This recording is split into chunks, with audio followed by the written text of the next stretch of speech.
So New Zealand CAD, there it is.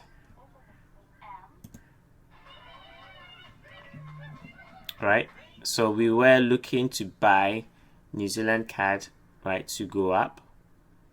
Okay, and then what happened was they did not give us the buy, they actually ran us down. I'm gonna play, you're gonna see they ran us down, stopped us out, and then rallied.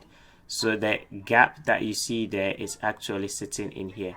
So I was waiting for price to come back down into the gap for me to be a buyer to take me all the way up, right? I was waiting for price to come back down into the gap on that daily. This is a H4 time frame. I was waiting for it to come to the daily and then look for the continuation, but it never did.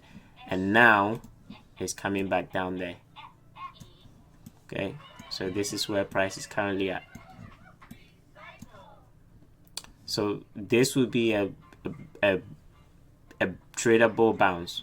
Okay, what I mean by a tradable bounce is that was left there on purpose. They did not come back down to pick up more orders. They left that gap there, so it's tradable. So you can do something like this, in my opinion. Okay, it's similar to what the pound CAD is doing.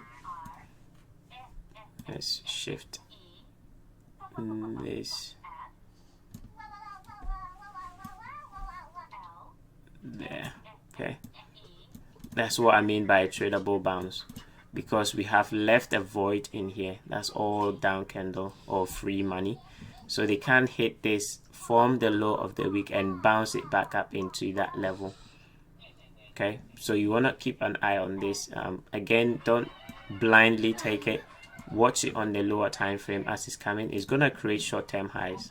You can see lock.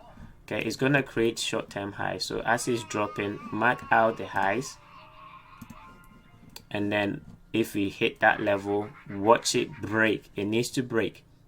Okay, it has to break a short-term high.